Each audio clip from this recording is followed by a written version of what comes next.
رزق میں برکت کا ایک بہت بڑا ذریعہ شکر ہے۔ ارشاد فرمایا لَإِن شَكَرْتُمْ لَأَزِيدَنَّكُمْ، اگر تم شکر کرو گے وہ تمہیں اور زیادہ عطا کرے گا، اور اگر تم شکر نہیں کرو گے وَلَئِن كَفَرْتُمْ، کفران نعمت کرو گے، إِنَّ عَذَابِي لَشَدِيدٌ، تو پھر میرا عذاب بڑا سخت ہے۔ رزق کے اضافے کا ایک اور بہت بڑا سبب انفاق فی سبیل اللہ ہے۔ اللہ فرماتا ہے جو تم خرچ کرتے ہو تو جو چیز تم نے نکال دی اس کی جگہ اللہ تمہیں اور عطا کر دیتا ہے۔ بعض کا ہمارا یہ ہوتا ہے کہ کوئی آدمی مالی بحران میں آ گیا تو وہ کرتا کیا ہے کہ جو راہ خدا میں دینے کا کھاتا تھا پہلے اسے کلوز کرتا ہے، یہ فلاں مدرسے کو دیتے ہو یہ بھی بند کر دو، یہ مسجد کو دیتے ہو یہ بھی بند کر دو، یہ فلاں غریب کو دیتے ہو یہ بھی بند کرو، حالات ٹائٹ ہو گئے ہیں۔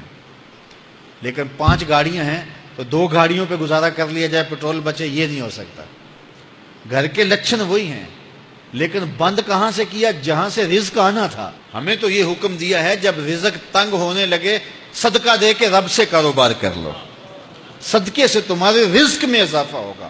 یہ رب کا وعدہ ہے اور اللہ کے وعدے جھوٹے نہیں ہو سکتے۔ رزق کی برکت کا ایک اور بہت بڑا ذریعہ النکاح ہے۔ فرمایا اگر تم نکاح کرو گے تم فقیر ہو وہ تمہیں غنی کر دے گا۔ لوگ کہتے ہیں بچہ پیروں پہ کھڑا ہو لے تو پھر نکاح کریں گے، اللہ کہتا ہے تم نکاح کرو ہم پیروں پہ کھڑا کر دیں گے۔ ہمارا فلسفہ اپنا ہے، اس کا حکم اپنا ہے۔ وہ کہتا ہے ابھی تو یہ اپنے لیے نہیں کماتا تو جو آئے گی اس کو کہاں سے کھلائے گا؟ میاں جس نے آنا ہے اس نے اپنا رزق لے کے آنا ہے۔ تو بچوں کی شادیاں کرو، اگر وہ جوان ہو گئے رزق نصیب ہوگا۔ اپنے اہل خانہ کو نماز کے حکم دینے سے رزق بڑھتا ہے، کیونکہ جو صبح کا وقت ہوتا ہے یہ رزق کے بٹنے کا وقت ہوتا ہے، اور جس گھر میں صبح کے وقت لوگ سوئے ہوئے ہوتے ہیں وہاں بے برکتیاں ہوتی ہیں۔ تو طلوع فجر سے لے کر کے طلوع آفتاب تک اپنی اولاد کو، بیوی کو، بچوں کو نہ سونے دیں۔ اس وقت رزق بٹنے کے لمحے ہوتے ہیں۔ کثیر دعائیں مانگیں، تلاوت کلام مجید پڑھیں، اور نماز فجر مرد حضرات مسجدوں میں جا کے باجماعت ادا کریں، اور گھروں میں جو ہے وہ بیٹیاں بہنیں مصلے بچھا لیں تو اللہ کی رحمتوں کا نزول ہوگا۔ اب ایک حدیث میں رزق کے اضافے کا ایک اور نسخہ ارشاد کیا گیا۔ میرے حضور نے فرمایا جو شخص یہ چاہتا ہے کہ اس کے رزق میں برکتیں ہوں اور اس کی عمر میں اضافہ ہو تو وہ اپنے رشتہ داروں کے ساتھ سلوک اچھا کرے۔ رشتہ داروں کے ساتھ اگر اچھا سلوک کرو گے تو پھر تمہارے رزق میں برکت ہو۔ غریب ہیں تو ان کی مدد کرو، ان کی بیٹیوں کی شادیاں اپنے ذمے لے لو اگر اللہ نے آپ کو وسعت دی ہے، ان کی پریشانیاں بانٹ لو، ان کا قرضہ ہے تو اتارنے کی کوشش کرو، ان کو مشکلات سے نکالنے کی کوشش کرو۔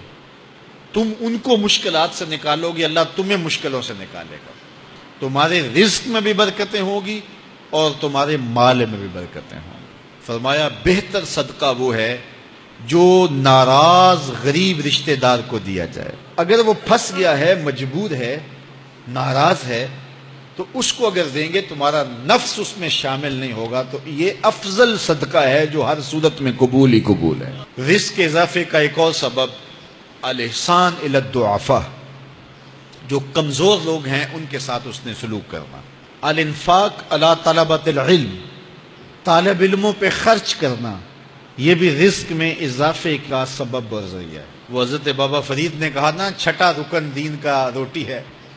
گھر میں کچھ نہ ہو تو پھر نہ نماز اور نہ ہی دیگر امور کی لذت آتی ہے، تو یہ رزق فراواں اور وسیع اور مبارک نصیب کر دے اللہ۔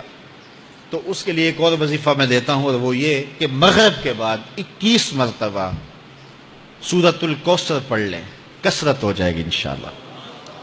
اول خدوشی پڑھ لیں، 5-7 منٹ لگتے ہوں گے، تو سورہ کوثر 21 مرتبہ روزانہ مغرب کی نماز کے بعد پڑھیں۔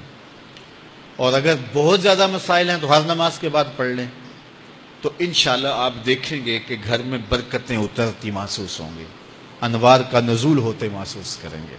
تو یہ وہ رزق کے اسباب ہیں، اگر ہم اختیار کر لیں تو ہم اللہ کی خاص رحمتوں کے حقدار ہوں گے۔ اللہ